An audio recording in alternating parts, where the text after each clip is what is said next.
You know I'm not to be trusted when I DNF'd the most popular book of the year. Meanwhile, my October favorites video has absolutely dastardly alien smut. Somebody take my booktube privileges immediately. Right. I want my baby back, baby back, baby back, baby back, baby back. Hello, welcome to my corner of the internet. It is the best video of the month, and that is my monthly favorites video. I take so much joy in making these videos because no matter how much haterade I drink on a daily basis, I truly love books, I promise. My personality is not built around hatred. I do like talking that chisme, but that's different. Now, for those of you who have not been here before, the monthly favorites don't mean that these are 5-star books. The monthly favorites just mean that these are the best experiences of my month of reading. This month, I have a lot of favorites, and I couldn't quite put my mind around why. And I think it's because I was so focused on doing that Sally Rooney video, and I was so focused on doing all this literary reading, and I was so deep into all of these interviews and collecting information that I just wanted anything that took me out of that world. And you can tell that a lot of my favorites are just pure, good old-fashioned escapism. And I don't know if these would have made it onto a favorites list or if I would have had this many favorites on a list if it wasn't the Sally Rooney month. Does that make any sense? Let's start off this video of positivity with a little bit of hatred. I don't know. I'm sorry. But that's the reality of it. This month, I was so focused on putting out a video that the rest of my book intake was kind of balancing that out because it wasn't necessarily enjoyable in that world. So I tried to balance it out with what I did in everywhere else. Outside of all of these being favorites, there's not really any logical order to this. I just needed to take notes. I did it when I could, and this is how I'm talking about them. They're not necessarily ranked. If they were a standout, I'll let you know if it was like standout all time or just standout because I needed escapism. First book that we're going to start with is just a bold-faced standout, and that is Dance of Thieves by Mary E. Pearson.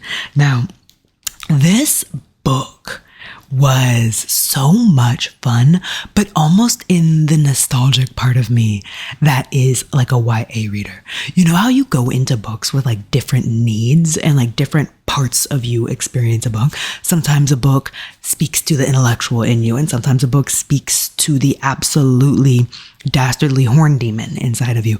This book spoke to like the teenager fantasy reader in me for some reason, and I don't know why, because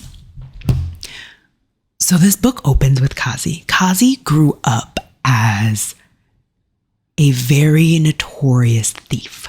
She was just a hungry girl on the streets living in a town where if you were caught stealing, you would get a finger cut off. So she became notorious due to the fact that she had all 10 of her fingers. Everybody came to know her as 10.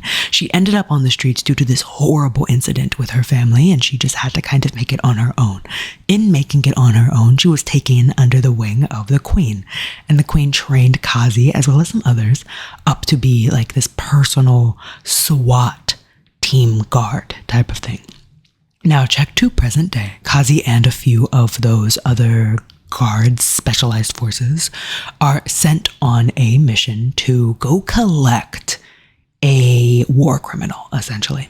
And they believe that this war criminal is being held in safety by the Ballingers. Now, the Ballingers are this kingdom of people who aren't recognized by the crown.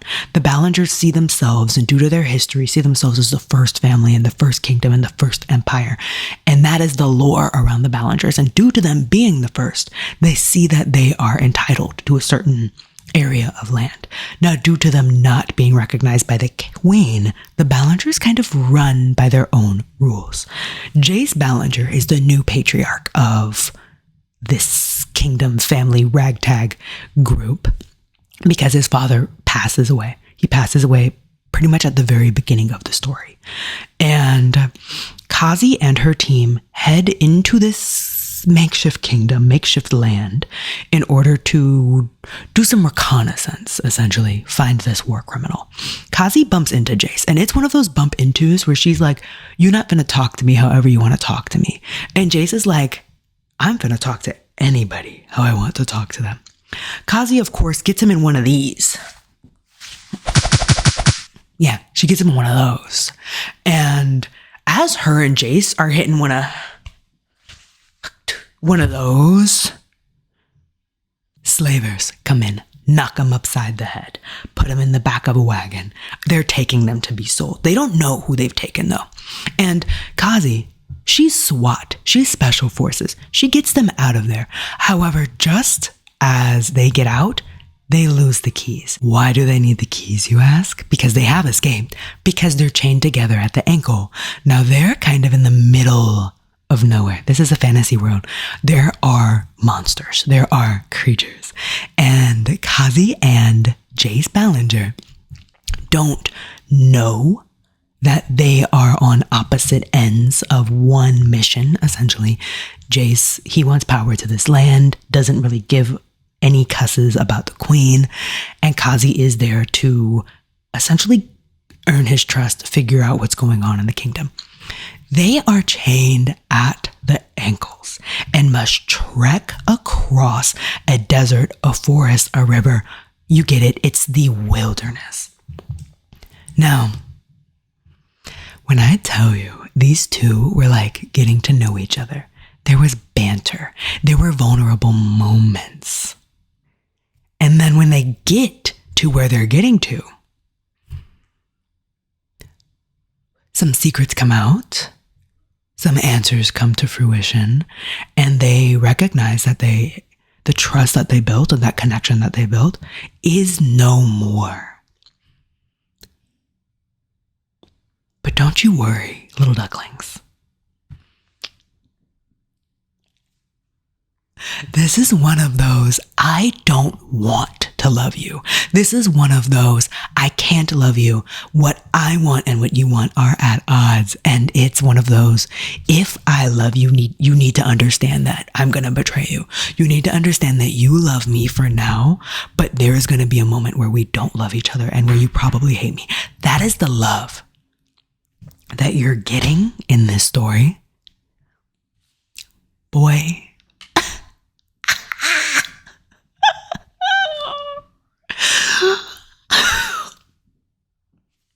You know what's so crazy? You know what's so crazy? I don't know the last time I got banter. I'm getting a late night WYD. I'm getting a late night, do you want to watch a movie? But I'm not getting, I want to love you today, but I don't know if I can love you tomorrow. I want to love you today, but I don't know if you'll love me tomorrow.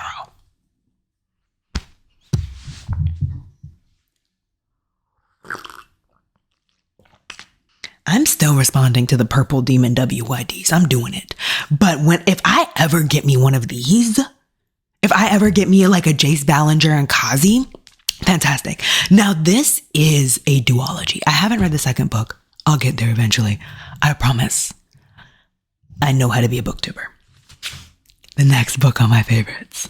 We're gonna hit a completely different genre for a second. And I have got to talk about We Used to Live Here by Marcus Kliewer, blah, blah, blah. Kliewer, because you know in German, doesn't a W make a V sound? You know. Oh well.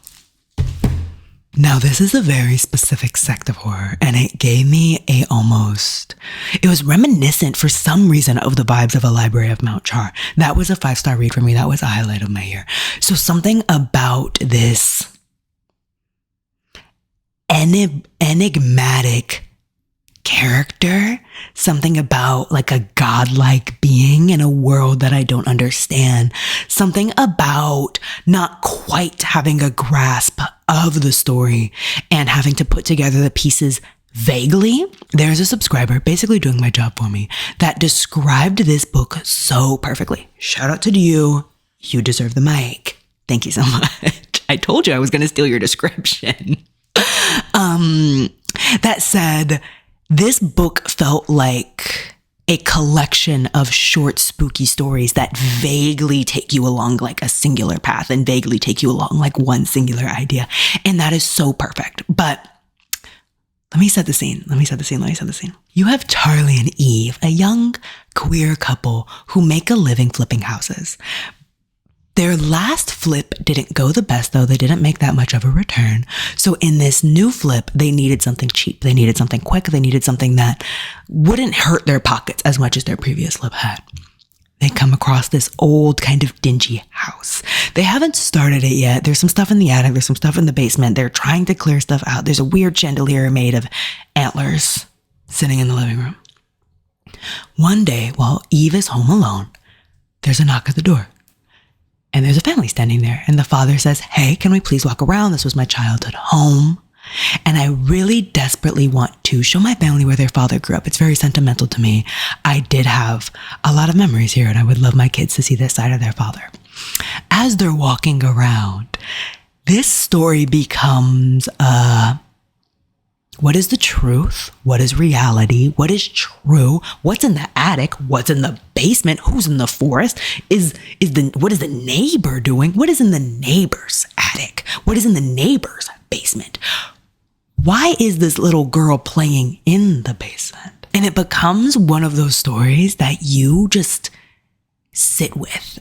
It's almost, I don't want to say an unsatisfying ending, but it's not clean. It's by no means a tidy ending, but don't get me wrong, it was perfect. I felt so good about how this went. I'm a scaredy cat though. And there were moments, this is going to sound so crazy, but I was reading the book. I had to read the book. Like, I don't know what it was. Like, I was so scared. And it was one of those, like, what's in the basement moments. Now, and here's the thing about it. Let me just tell you the scary part that like really got me. So Eve is like sleeping one night, right? And she hears something in the basement. You remember that family that I told you that's just kind of hanging around? It got snowy. They're no longer able to head home, right?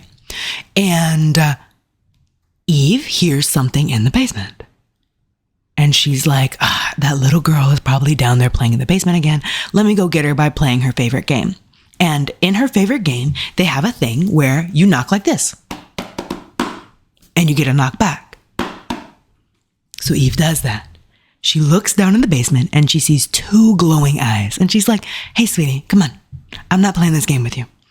And she's standing there and she's like, those eyes haven't blinked for a moment. And then those eyes go from standing this tall and then they get up. And Eve is like, that's so silly, goofy. It's obviously not a little girl because a little girl isn't 7 feet tall. And she's like going through all of these thoughts and she's not hitting a dot, dot, dot, dot. Like, I would've. Whoa. And the thing is, it's one of those moments where Eva's like, oh my goodness, maybe it's not the little girl. And in her head, she's also like, oh wow, those glowing orbs haven't blinked. Girl. We are not detectives in this house. Let me tell you something. If I would have walked over to the basement and saw the little girl down there, I'd have been all like, I'm not playing.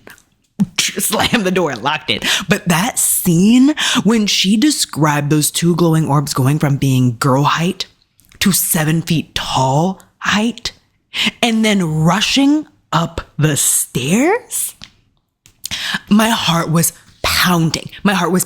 There's like 3 moments like that in the book. Otherwise, I would say it's not gory, it's not scary in that kind of way, but there is a jump scare feeling to those scenes. There's about 3 of those in there. They got me good.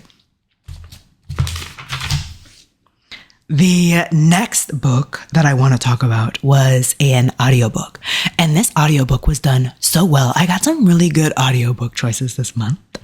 And that book is Where Sleeping Girls Lie. This was so well written. And this is that boarding school setting. I don't know what it is, but if I'm reading like a spooky little thing, a boarding school setting hits. I don't care what anybody says, a boarding school setting, that like gothic, spooky, sleepaway forest around the boarding school, it really sets the scene for me. So check 2. You're at a boarding school, Alfred Noble Academy. Our main character, our FMC, is an orphan. Her family has recently passed away. Check the trigger warnings. It's dark. After only being there for one day, her assigned roommate goes missing. And this becomes what are the secrets behind the boarding school? Who can you trust? What is going on? Who is covering for who? That's the story that you're getting here. And I want to emphasize just how good this audiobook was, the setting was, and the writing was. I also want to emphasize there's a slowness to this story, but a slowness in that it's not one of those thrilling, let me get to the bottom of this kinds of stories. You do experience boarding school life. You experience friendships. And I think that's what made this book good for me. Those slowness and those periods where it was almost a lull, I would say. I fell in love with the characters that I had. I even laughed a little bit. And there was that nostalgia of making friends in high school and being worried about my future. That was written well. And I would say that there are some important things being said in this book that I'm glad are said for the intended audience. It is dark. There are a lot of things that happen. There are a lot of triggers, so please check them. Take care of yourself. But I would say that I enjoyed it. I enjoyed it. There's also there's a little bit of a slow burn romance in there. It's by no means the focus. But when the kiss happened, I was kicking my feet. Yes.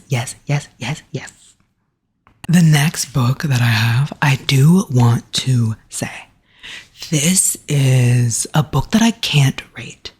It is so beautifully written. It is so well done. It is such a life-changing read. But I would say this is not a book to read if you are not in the space to take on weight. If you have anything that you feel is unhealed, unworked through, you're not going to read this book. If you feel like there is even a niggling of you not being in the space to take on weight, do not read this book. Mark it though, because it is such a important and such a well done story. You already knew what it is. It's Betty by Tiffany McDaniel.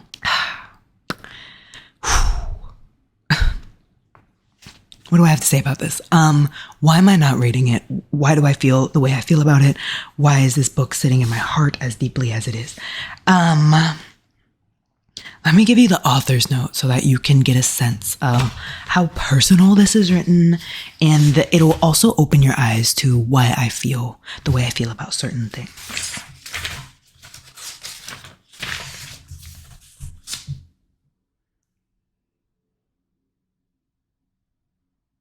There's first the dedication. My mother, Betty, was born February 12th, 1954 in Ozark, Arkansas. She was born a woman as well as a dream to a man who was Cherokee, a moonshiner, and a myth maker.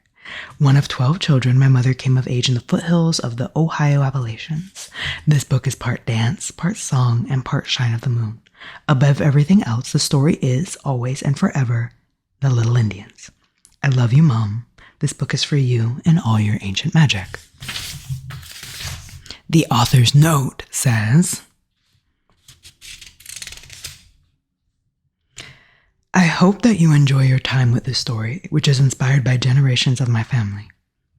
In particular, it is inspired by the strength of my mother and the women who have come before me. In the face of adversity, they rose to their own power.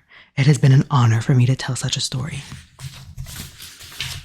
This book is so intimate.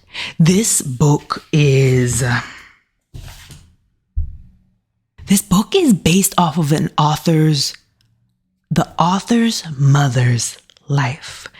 And with the lyrical way that it is written, you are walked through the earliest memories of Betty and the earliest memories of her coming into contact with Betty's father.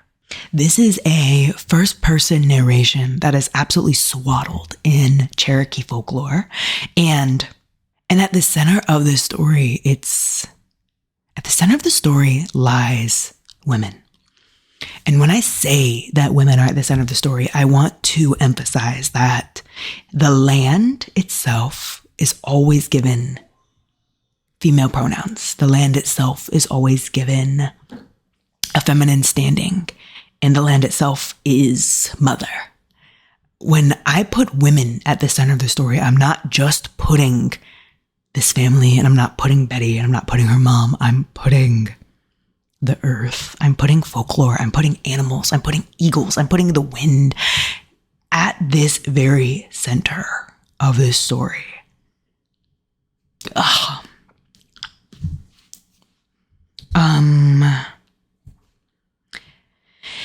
It works through the complexities of family, the complexities of motherhood, the complexities of being a daughter, a sister, of being Cherokee, of being othered in more ways than one, othered within your own family, othered culturally, othered systematically, othered within yourself. It goes into so much pain, but I want to say that,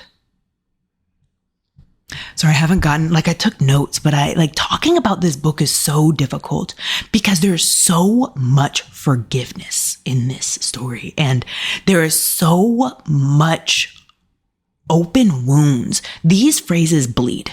They bleed on the page, but there is so much kindness and so much empathy, I would say, so much empathy in this story that was shattering. The story itself was shattering, but to also have that level of kindness and understanding, because empathy is a gift. You are not entitled to it, but this author gives it to everybody.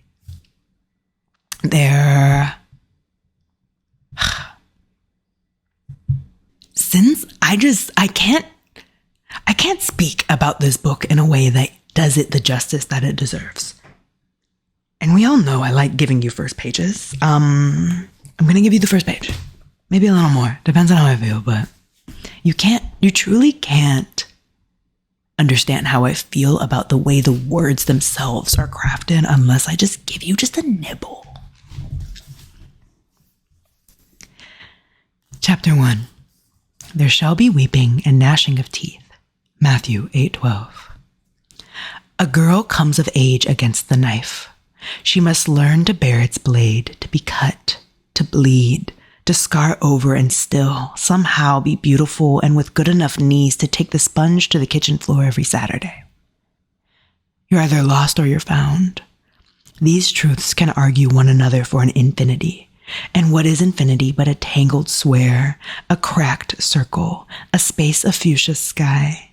If we bring it down to earth, infinity is a series of rolling hills, a countryside in Ohio where all the tall grass snakes know how angels lose their wings. I remember the fierce love and devotion as much as I remember the violence. When I close my eyes, I see the lime green clover that grew around our barn in the spring, while wild dogs drove away our patience and our tenderness. Times will never be the same.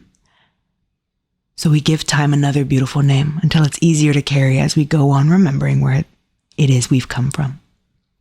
Where I came from was a family of 8 children. More than one of us would die in the prize-winning years of youth. Some blamed God for taking too few, others accused the devil of leaving too many. Between God and devil, our family tree grew with rotten roots, broken branches, and fungus on the leaves.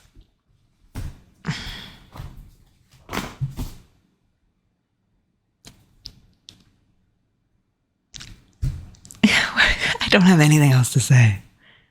I don't have anything else to say. This book hurts. Don't come into this thinking that I'm just some little crybaby biznit.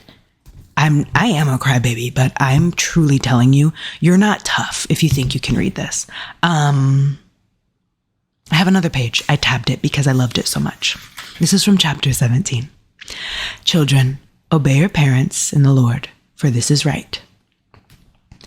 Some little girls grow up with fathers who are decent, kind, and tenderly nested by their daughter's heart. Other little girls grow up with no father at all, thus ignorant of good men and not so good ones. The unluckiest of all little girls grow up with their fathers who know how to make the storms out of sunshine and blue skies.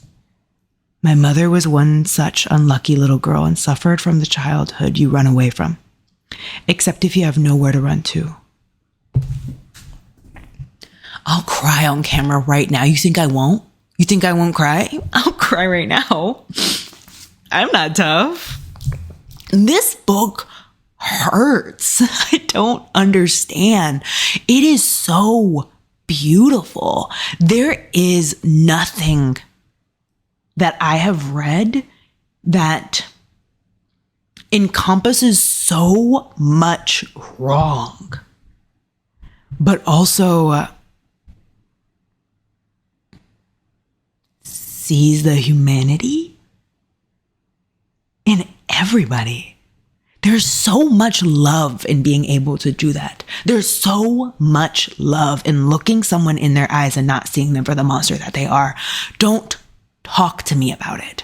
If you want something that is equivalent to pain, please. And it's more than that. It's so much more than that. This is a story of growing up, of being the darkest in the class. And it does it in a way that is relatable, but also something that I just couldn't grasp onto. It was good. Thank you for the recommendation or whatever. You might know what you're talking about. You know you are. The next book that hit the favorites this month was My Heart is a Chainsaw by Stephen Graham Jones. This one is the first of a trilogy, and I want to say that it hit my favorites for the uniqueness of the narrative voice. The narrative voice is that of Jade. Jade is this loner high school girl with an obsession in slashers, and this book is narrated with her quirks completely taken into account, and her insecurities and her doubts and her silly little references are sprinkled throughout this book in a way that was almost difficult to latch onto. It did take me a second to get the hang of this narrative voice, but when I got into it, it felt so accurate to the weird loner teenager girl that loves a little spooky reference. If you like a horror movie and you like a slasher and you can hang on to all of the references, this will be a lot of fun for you. If you aren't much of a horror film buff, I don't know if this book will hit that hard. If you like Scream, Jaws, Nightmare on Elm Street, all of those, if you've seen all of those slasher classics, this might be fun because Eve sprinkles all of that into the book.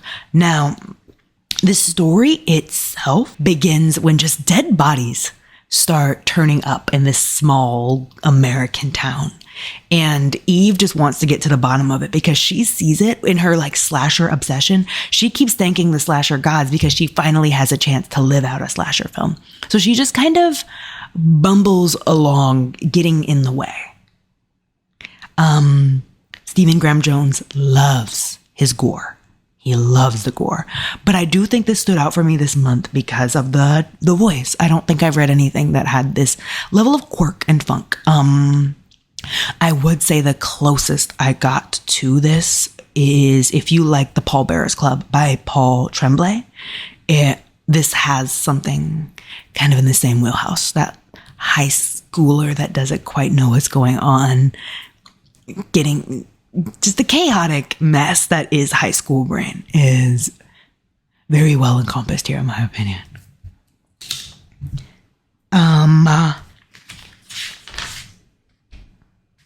The next two books are audiobooks. So take into account that my rating is based off of how much I enjoyed the reader of the book. I didn't read it myself. And I do think that I need to point that out because sometimes it being an audiobook can greatly change a reading experience. I listened to The Eyes Were the Best Part by Monica Kim. Now, if you're in the horror community, you've heard about this book. It is not a jump scare action-filled horror. It's not that. It does so much more. Is it disgusting? Yes. Cannibalistic woman wants to eat some eyeballs. She's obsessed with them. It's described in detail. And when I say described in detail, I mean like the pop. It was so gross. Now, when I say this did so much more than just a horror, it really went into themes of misogyny, cultural fetishization, women rage, feminist revenge, rage. It goes into not feeling seen, not feeling heard, being thrown in a box, what it is to be an ethnic woman, and for people to see that first and to sexualize that rather than getting to know you. There's a scene that stood out that I bold-faced laughed at, where there's a boy that's interested in our FMC and he wants to get her this gift and he thinks it's so perfect and he's so excited about this gift. And she opens it and it's a pair of personalized chopsticks. And he's like, I saw them and I immediately thought of you. Boy, what? It goes into the Korean American experience. It handles race well, all while circulating around this woman who just falls into the pits of madness. She becomes a serial killer. You know it. I know it. The ending felt a little ridiculous in like a why did we choose that ending kind of way. But I'm not mad at it because I like how this book felt like a family drama. It definitely handled some topics that I don't usually see in a lot of horrors. It really took the time to flesh out certain themes of the Korean American immigrant experience that I didn't know that it would, which was kind of cool. I also love feminist revenge. If you're a woman and you're going to get revenge, I support your rights and wrongs. The next favorite was The Prison Healer by Lynette Nori. This was another one of those YA fantasy books that just hit my YA reader brain just right. Because you open up with Kiva, who has been living in one of these max security death prisons for 10 years as the prison healer. She just works alongside people that are brought in. She does the intake. She carves a little symbol into their arm, puts some poultice on it, sends them on their way. Now, she isn't really liked amongst the prison, but she's just keeping her head down, trying to get through, hoping one day that her family springs her out of there. She stays there, and her motivation is her family. That is how she is getting through this. Well, one day, the rebel queen comes in sick. This woman is sick. And Kiva is threatened, and she is motivated by the warden himself to keep this woman alive. Now, due to the fact that this is the rebel queen, she has a trial of ordeals, which is this elemental series of trials by earth, wind, fire, and water? Earth, wind, and fire? Water? But since everybody's telling her to keep this rebel queen alive, the only way Kiva sees to do that when this woman is so sick, she's obviously not going to get through these ordeals. She volunteers as tribute to get into these trials. Now, this book hit me in the ending, I think, because through it, it wasn't that special. It was maybe like a 3-ish star read as I was going through it. There's a little bit of a cute new guy. You've got banter, you've got these trials, you've got unrest, you've got a pending rebellion, you're in a prison. The prison wasn't described too much, which I kind of hated. I couldn't see the prison in my mind. It was just like, I'm in a prison, and I didn't get much outside of that. I didn't get like what it was like walking through there. I kind of knew the bits and pieces, but for some reason I couldn't quite visualize this prison. I think that would be my biggest complaint about it. However, The ending, I shed one tear. I stood up and I flipped a table. I felt like 50 different emotions in 10 pages. And that right there added a star for me. Should I have seen it coming? Yes, I should have seen it coming. But goodness gracious. Now, the final book that we have to talk about. Immediately after I got done reading Sally Rooney, I just needed to take a step out of reality. And the only way that somebody on the internet takes a step away from reality is by reading an absolutely obscene alien smut with men that are half snake, half man, with utensils that are this big. When I tell you, this is Viper, cover is on the screen. So you have a Naga, and he just wants to protect you. He wants to treat you right. He wants you to settle into his nest. He wants to make sure you take care of his brood. But the only way that he gets you is because you're the other humans that are exploring what was once Earth. They wanted some tech. They wanted some technology from when Earth was thriving and before it crashed and burned. And the Naga have it. The Naga, they say, we're only going to give you some tech if you give us some booty. They throw the women into the forest. The women are running. They're sprinting. There's 2 of them. And the Naga are chasing, bricked up and ready. They capture these women. Now, this woman, she's terrified. Don't you worry. She's a strong, independent woman. She holds out for 3 days. Day 3?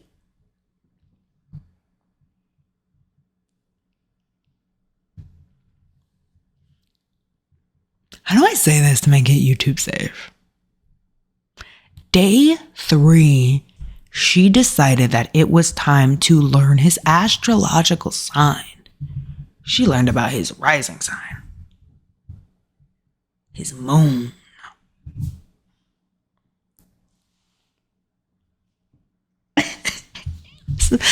This book was so ridiculous. It was so ridiculous. But when I read Monsters Month, I'm there for a good time. This is a series. There was actually a story in there. It wasn't just rampant horniness. People got to know each other. They got to know each other's insecurities. It was hilarious because there was one time where she was like, I'm going to lay down and take a nap. And she lays down in these cozy blankets and he's standing there ready on rock. And she's like, oh, what are you doing there? And he's like, you're laying in my nest.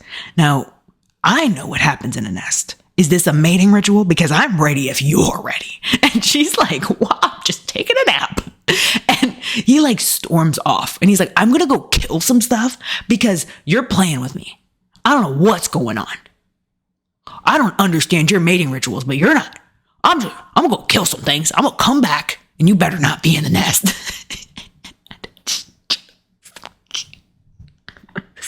This is real life.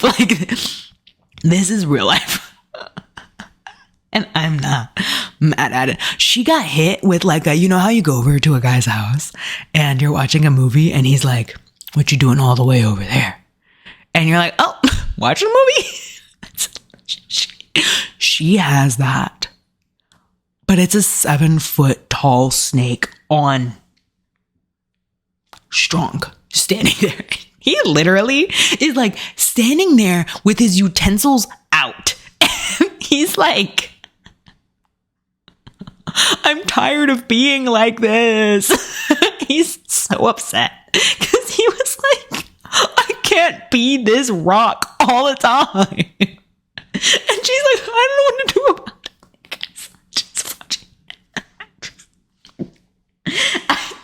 I will be reading the next books. I will be doing it.